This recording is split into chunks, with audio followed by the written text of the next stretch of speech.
Alin ang gusto mo sa buhay mo? Lalo na kung malapit ka ng mag-birthday. Ang wish ko lang sa birthday ko, tahimik ang buhay ko, tahimik ang mundo, at maayos ang buhay ng mga anak ko. Walang sakit, walang gulo, walang sermon, kahit walang handa guys, kahit wala akong handa Lord sa birthday ko.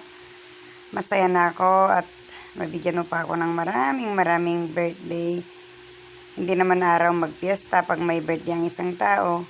Minsan na taon na wala kang pera, di ba? Kaya huwag tayong maghangad na kahit na wala tayong handa pag birthday, huwag ka nang maghangad na humingi sa ibang tao, sa ibang kung gusto ng mga anak mo na handaan ka. Okay lang kung mayroon silang panghanda, di ba? Pero kung wala, huwag mong pilitin kasi mas masaya yung darating sa buhay mo, dadaan ang taon sa buhay mo na tahimik ka lang, peace of mind, tapos masaya kayo with your family, walang gulo, walang away, tapos marami pang darating na birthday sa buhay natin. Yan lang ang wish ko, at saka ang wish ko lang kay Lord, yung bigyan pa niya ako ng maraming lakas para masuportahan ko yung mga apo ko, mga anak ko. Yan lang ang wish ko sa buhay ko. Huwag mo nang isipin yung maraming handa, marami kang ipakain. Walang kwenta yun. Mas maganda yung wala kang handa. Sanay naman tayo sa hirap at ginhawa, di ba? Lumaki akong mahirap sa buhay, pero lumaki akong masaya sa magulang ko kasi nagkaroon ako ng magulang na mabait, hindi mapagkait, hindi mapanakit. Mabait ang magulang ko, alam ng buong mundo yan, alam ng buong pamilya ko, alam ng buong mundo. Mga kapitbahay, alam nila kung gaano kabait ang mga magulang ko. Hindi yan sila. Lalo na ang nanay ko, super bait yan. Kaya yan na lang ang hiling ko sa birthday ko. At saka gusto ko pag luwang-luwang ako, pag may sarili akong pera, gusto ko matulungan yung mga marami akong mapasayang tao, ganon. Yun lang. Wala nang iba. Yun lang hiling ko kay Lord.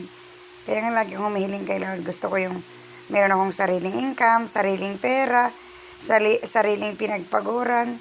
Di ba mas masaya yun? Kasi alam niyo kung meron kang sariling pera, sarili mong pinagpaguran, yung kinakain mo, masaya ka. Kasi wala kang naririnig na yung bang nagsasalita. Sarili mo, di ba? Sarili mong pera. Sarili mong pinagpaguran. Kaya habang kaya kong kumita ng piso, kumita ka. Di ba? Hindi yung umaasa ka lang sa ibang tao. Ayan. Kaya yan lang. Kaya happy birthday myself. Ito yung wish natin sa buhay natin. Kahit walang pera, okay lang tayo, di ba? Masaya na tayo. Huwag ka nang mangarap. Basta, wala kang, sabi nga nila yung iba, wala kang mararating sa mundo. Pero marami na akong narating sa buhay ko. Alam niyo ba kung ano ang narating ko?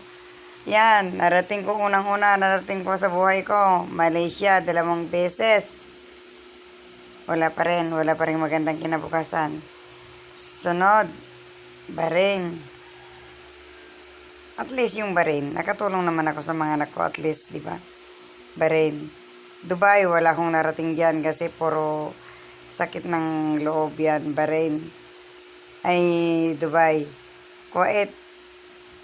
Una, nakaano naman ako diyan sa Kuwait. Maganda naman yung narating ko diyan kasi yung una masama kasi alam niyo na ang katulong, hindi naman pare-parehong ugali ng mga Muslim, di ba? Gaya ng sinabi ng amo ko sa Bahrain, kaya shout out kay Sir Hassan. Kay Sir Hassan, doon sabi niya, never ka nang makatagpo ng katulad namin kasi ang Muslim ay hindi pare-parehas ang ugali. Talagang totoo naman yan, di ba, na hindi pare-parehas ang ugali. May mabuti, may mabait, may matapang, ganon, may masamang ugali. Pero totoo yung sinabi niya kasi nung napunta na ako sa Kuwait, never akong nakatagpo ng, tignan niyo yan guys, never akong nakatagpo ng mabait dyan na tao. Lalo na yung natagpuan namin, 3 kaming mga Pinay dyan na puro maltrato ang ginawa nila sa amin. Hindi binigay yung sahod namin at hindi ko naman kilala pa noon si Sir Rapi.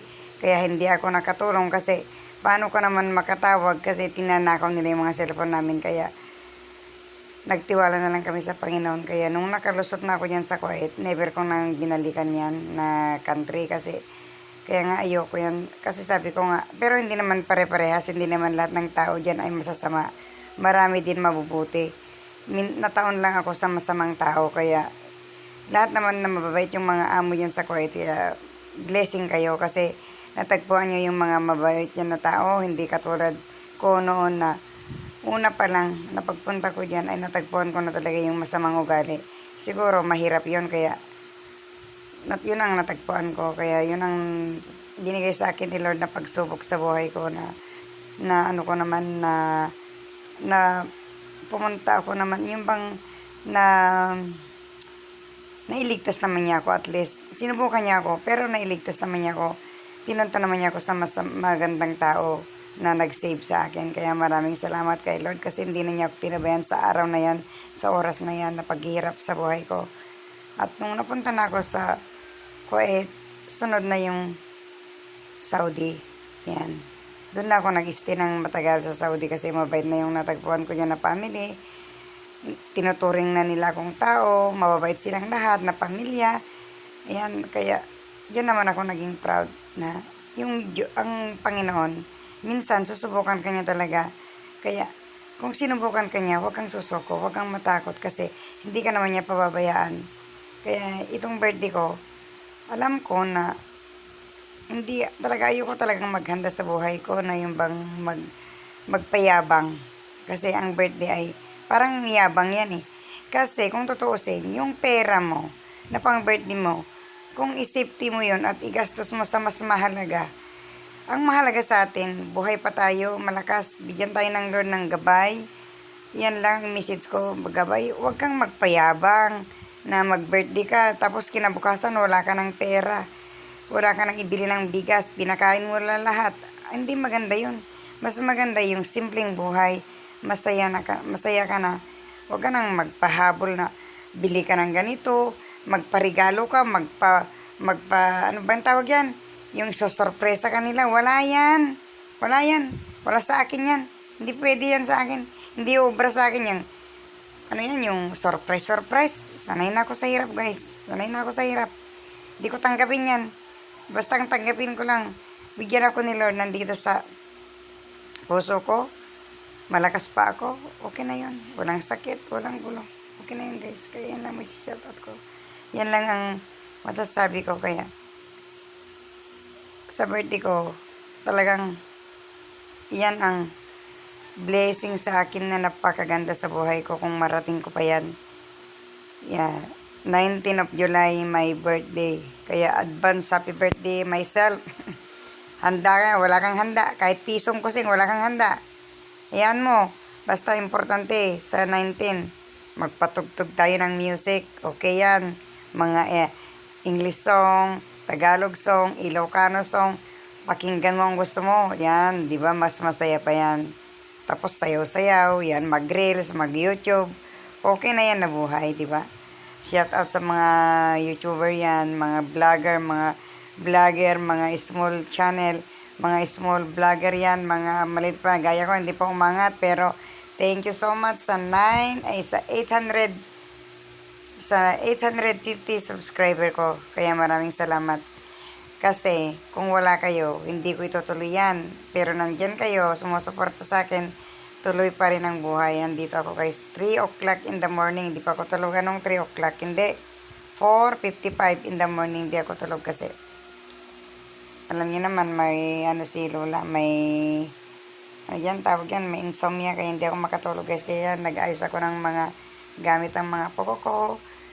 Nag-ayos na ako, nag-tiklop ako ng mga nag-separate ako yung mga damit nila para maayos na bukas na naman. At yan, another bukas, mag-wake up ka early in the morning, trabaho ulit. another pamumuhay. Thank you Lord, mag-thank you tayo kay God, yung buhay tayo na gumising, di ba? Kaya yan, maraming salamat. I love you all mga subscriber, mga ka-reels. Goodbye and happy. Tomorrow is Monday. Now is Monday. Happy Monday. Relax, relax pag may time. Coffee, coffee pag may time. Yung nasabi ko na payabangan yung handa-handa sa birthday. Huwag kayong masaktan doon. Sabi ko lang yun kasi wala akong... Ayoko talaga, hindi ako mahilig maghanda sa birthday ko, guys. Kung wala lang yung mga anak ko na pumipilit sila na maghanda, hindi ako marunong, hindi ako mahilig yan. Kasi nasanay ako sa magulang ko na wala akong birthday. Ayan, kaya dati nanay ko lang gumagawa lang yung mga pag-birthday ko, mga kakanin, yan, naghahanda kami. Pero hindi yung totally na mayaman na handa. Hindi, ayoko yun. Yung may balon, may cake, ayoko yun. Hindi uso yun. Kaya, yan lang guys, ang may share ko sa inyo. Kaya, sanay sa hirap ito. Alam niyo naman si Lola, sanay sa hirap. Hindi mayaman. Mahirap na ipinanganak yan. Kaya, huwag kayong mag-alala sa akin. Malakas pa rin ako. May awang Diyos. Nandyan si Lord palagi sa amin, sa atin lahat. Kaya, good morning and happy Monday. I love you all.